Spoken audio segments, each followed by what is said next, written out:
ಕರ್ನಾಟಕ ಪ್ರಾಂತ ರೈತ ಸಂಘ ಕೆಪಿಆರ್ಎಸ್ ವತಿಯಿಂದ ಎಚ್ಡಿ ಕೋಟೆ ತಹಸೀಲ್ದಾರ್ ಕಚೇರಿಯ ಮುಂದೆ ಪ್ರತಿಭಟನೆ ನಡೆಸಲಾಯಿತು. ಅರಣ್ಯ ಭೂಮಿ, ಗೋಮಾಳ ಮತ್ತು ತುಂಡು ಭೂಮಿಯಲ್ಲಿ ಕಳೆದ 50-60ಕ್ಕೂ ಹೆಚ್ಚು ವರ್ಷಗಳಿಂದ ಸಾಗುವಳಿ ಮಾಡುತ್ತಿರುವ ಬಡ ಸಾಗುವಳಿ ರೈತರಿಗೆ ಸಾಗುವಳಿ ಪತ್ರ ನೀಡಬೇಕು ಹಾಗೂ ರೈತರ ಜಮೀನುಗಳನ್ನು ಪಕ್ಕಾ ಪೋಡು ಮಾಡುವಂತೆ ಆಗ್ರಹಿಸಿ ಇಂದು ಪ್ರತಿಭಟನೆ ನಡೆಸಲಾಯಿತು.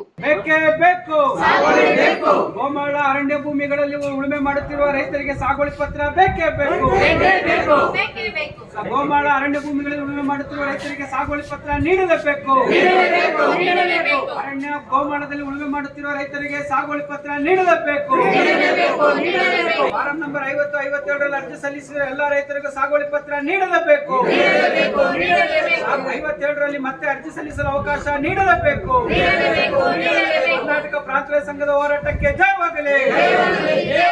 ಈ ಪ್ರತಿಭಟನೆಯಲ್ಲಿ ಕರ್ನಾಟಕ ಪ್ರಾಂತ ರೈತ ಸಂಘದ ಜಿಲ್ಲಾ ಕಾರ್ಯದರ್ಶಿ ಜಗದೀಶ್ ಸೂರ್ಯ ಮಾತನಾಡಿ, ಕಳೆದ 50-60 ವರ್ಷಗಳಿಂದ ಈ ಭಾಗದ ರೈತರು ಸಾಗುವಳಿ ಮಾಡಿಕೊಂಡು ಬರುತ್ತಿರುವ ಭೂಮಿಗೆ ಫಾರಂ 50/53ರಲ್ಲಿ ಅರ್ಜಿ ಸಲ್ಲಿಸಿದ್ದು, ಸಾಗುವಳಿಗಾಗಿ ಸಾಕಷ್ಟು ಬಾರಿ ಮನವಿ ಹೋರಾಟ ಮಾಡಿದ್ದರೂ ಸಾಗುವಳಿ ನೀಡದೆ ವಿಳಂಬ ಮಾಡುತ್ತಿದ್ದು, ಇಲ್ಲ ಸಲ್ಲದ ಕಾನೂನಿನ ಕುಂಟು ನೆಪ ಹೇಳುತ್ತಿದ್ದಾರೆ. ಆದರೆ ಹಣವಂತರಿಗೆ, ಭೂಮಾಲೀಕರಿಗೆ ಮತ್ತು ಸಂಘ ಸಂಸ್ಥೆಗಳಿಗೆ ಯಾವ ಕಾನೂನು ಇಲ್ಲದೆ ನೂರಾರು ಎಕರೆ ಮಂಜೂರು ಮಾಡುತ್ತಿದ್ದಾರೆ ಎಂದು ಆರೋಪಿಸಿ ತಾಲೂಕು ಆಡಳಿತವನ್ನ ತೀವ್ರವಾಗಿ ಖಂಡಿಸಿದರು. ನಂತರ ತಹಸೀಲ್ದಾರ್ ರವರಿಗೆ ಮನವಿ ಸಲ್ಲಿಸಲಾಯಿತು. ಅಲ್ಲೇ ಉಳುಮೆ ಮಾಡಿ ಅದೇ ಜಮೀನಿನಲ್ಲಿ ನಾವು ಬದುಕನ್ನ ಕಂಡುಕೊಂಡಿರುವಂತ ಜನ ಇವತ್ತು ಫಾರಂ ನಂಬರ್ 50ರಲ್ಲಿ ಅರ್ಜಿ ಸಲ್ಲಿಸಿದ್ವಿ, ಅದು ವಜಾ ಆಗಿದೆ. 53ರಲ್ಲಿ ಅರ್ಜಿ ಸಲ್ಲಿಸಿದ್ವಿ, ಅದು ವಜಾ ಆಗಿದೆ.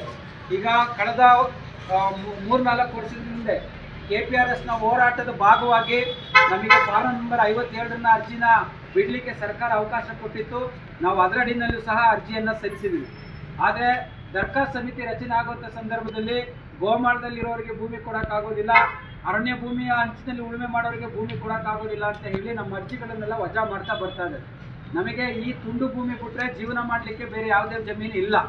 ಇವತ್ತು ಅದನ್ನೇ ನಂಬ್ಕೊಂಡು ಬದುಕ್ತಾ ಇರುವಂಥ ನಾವುಗಳಿಗೆ ಸಾಗುವಳಿ ಪತ್ರ ಸಿಗದೆ ಇವತ್ತು ಭಾಳ ತೊಂದರೆ ಆಗ್ತಾ ಇದೆ.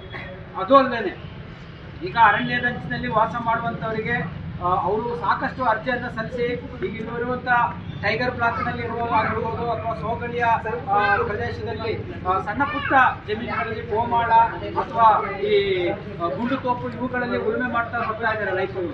ಅವರಿಗೆ ಸಾಗುವಳಿ ಪತ್ರ ಸಿಗದೇ ಇವತ್ತು ಸಾಕಷ್ಟು ರೈತರು ತುಂಬಾ ತೊಂದರೆ ಆಗ್ತಾ ಇದ್ದಾರೆ. ಅದು ಅಲ್ಲದೆ ಇವತ್ತು ಸಾಕಷ್ಟು ಕೆಲವರು ಬರಬೇಕಾಗಿತ್ತು, ಇನ್ನು ಕೆಲವರು ಬರಲಿಲ್ಲ. ಈಗಾಗಲೇ ಇನ್ನೂ ಕೆಲವರು ಬರೋ ಇದರಲ್ಲಿದ್ದಾರೆ.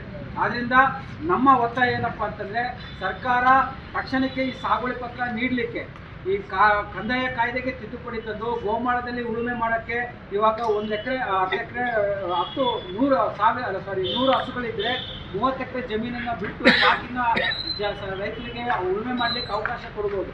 ಆದರೆ ಇವತ್ತು ಆ ಇಡೀ ಜಮೀನುಗಳಲ್ಲಿ ರೈತರ ಹತ್ರ ಇವತ್ತು ಹಸುಗಳ ಸಂಖ್ಯೆ ಕಡಿಮೆ ಆಗ್ತಾ ಇದೆ.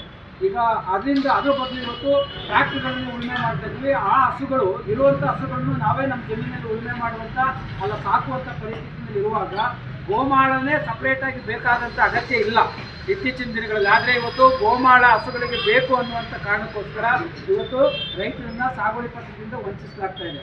ಆದ್ದರಿಂದ ತಾಲೂಕು ಆಡಳಿತಕ್ಕೆ ನಾವು ಒತ್ತಾಯ ಮಾಡೋದೇನೆಂದರೆ, ಸಾಗುವಳಿ ಭೂಮಿಯಲ್ಲಿ ಈ ಕೋಟೆ ತಾಲೂಕಿನಲ್ಲಿ ಬರುವಂಥ ಜಾನುವಾರು ಸಮೀಕ್ಷೆಗಳನ್ನ ಮಾಡಿ ಅಗತ್ಯ ಇರುವಂಥ ಆ ಜಮೀನುಗಳನ್ನ ಉಳುಕಿರುವಂಥ ಜಮೀನುಗಳನ್ನ ತಕ್ಷಣಕ್ಕೆ ರೈತರಿಗೆ ಕೊಡುವಂಥ ಮನಸ್ಸು ಮಾಡಬೇಕು. ಹಾಗೆಯೇ ಸೋಗಳ್ಳಿ ಗ್ರಾಮ, ಹಾಗೆಯೇ ಟೈಗರ್ ಬ್ಲಾಕ್ ಈ ಜಾಗದಲ್ಲಿ ಉಳುಮೆ ಮಾಡ್ತಾ ಇರುವಂಥ ರೈತರಿಗೆ ಸಾಗುವಳಿ ಪತ್ರ ಕೊಡಲಿಕ್ಕೆ ತಾಲೂಕು ಆಡಳಿತ ಗಮನ ಕೊಡಬೇಕು ಅಂತೇಳಿ ಒತ್ತಾಯ ಮಾಡ್ತಾ ಮುಖ್ಯಮಂತ್ರಿಗಳಿಗೆ ನಿಮ್ಮ ಮುಖಾಂತರ ಒತ್ತಾಯವನ್ನು ಮಾಡ್ತಾ, ಜೊತೆಗೆ ತಾವು ದಯಮಾಡಿ ನೀವು ತಾಲೂಕು ದಂಡಾಧಿಕಾರಿಗಳಿದ್ದೀರಿ, ನೀವು ಮನಸ್ಸು ಮಾಡಿದ್ರೆ ಇಲ್ಲಿ ಕೂತಿರುವಂಥ ಸಾಕಷ್ಟು ಜನಕ್ಕೆ ನೀವು ಒಂದು ಅನ್ನದ ದಾರಿ ಮಾಡ್ಕೊಡ್ಬೋದು. ನಮ್ಮ ಮನವಿ ಏನಪ್ಪ ಅಂತಂದರೆ, ನೀವು ಈಗಾಗಲೇ ಫಾರಂ ನಂಬರ್ 50-52ರಲ್ಲಿ ಅರ್ಜಿ ಸಲ್ಲಿಸಿದರೆ ನೀವು ಇನ್ನೊಂದು ನಮ್ಮ ರೈತರಿಗೆ ಒಂದು ಕುಂದುಕೊರತೆ ಸಭೆನ ನಮಗೆ ಕರೆದ್ರೆ ನಾವು ಅದರಲ್ಲಿ ಸಾಕಷ್ಟು ಈಗ ಈ ಮನವಿಯಲ್ಲಿ ನಾನು ನಿಮಗೆ ನಿಲ್ಲಿಸ್ಕೊಂಡು ಹೇಳಲಿಕ್ಕೆ ಆಗೋದಿಲ್ಲ. ಒಂದು ಕುಂದುಕೊರತೆ ಸಭೆ ಅಂತ ಕರೆದ್ರೆ ನಾವು ಎಲ್ಲ ರೈತರು ನಮ್ಮ ಗ್ರಾಮಗಳಲ್ಲಿ ಏನೇನು ಆಗಿದೆ ಸಮಸ್ಯೆಗಳು ಅದನ್ನು ನಿಮ್ಮ ಮುಂದೆ ಇಟ್ಟು ಚರ್ಚೆ ಮಾಡಲಿಕ್ಕೆ ಅವಕಾಶ ಆಗುತ್ತೆ. ಯಾಕೆಂತಂದರೆ ಸಾಕಷ್ಟು ಕಡೆ ಪಕ್ಕ ಕೋಡ್ ಮಾಡೋಕ್ಕಾಗ್ದೇ ಜಮೀನನ್ನ ಬೇರೆ ಕಡೆ ಉಳುಮೆ ಇದು ಮಾರಾಟ ಮಾಡ್ಲಿಕ್ಕೆ ಆಗ್ತಾ ಇಲ್ಲ. ಪಕ್ಕ ಕೋಡ್ ಇಲ್ಲದೆ ಇವತ್ತು ರೈತರು ಸಾಕಷ್ಟು ತೊಂದರೆ ಇದ್ದಾರೆ. ಪಕ್ಕ ಕೋಡ್ ಸಮಸ್ಯೆ ಇದೆ. ಹಾಗೆ ಅರಣ್ಯ ಭೂಮಿ ಗೋಮಾಳದಲ್ಲಿ ಉಳುಮೆ ಮಾಡುವಂಥ ರೈತರ ಸಾಗುವಳಿ ಜಮೀನು ಸಾಕಷ್ಟು ಸಮಸ್ಯೆ ಇದೆ. ಅದನ್ನು ತಾವು ದಯಮಾಡಿ ನಮ್ಮ ಮನವಿನ ಸ್ವೀಕಾರ ಮಾಡಿ ತಕ್ಷಣಕ್ಕೆ ನಮ್ಮ ಎಲ್ಲ ರೈತರ ಒಂದು ಸಭೆಯನ್ನು ಕರಿಬೇಕು ಅಂತೇಳಿ ನಿಮ್ಮ ಮೂಲಕ ನಾವು ಒತ್ತಾಯವನ್ನು ಮಾಡ್ತೇವೆ.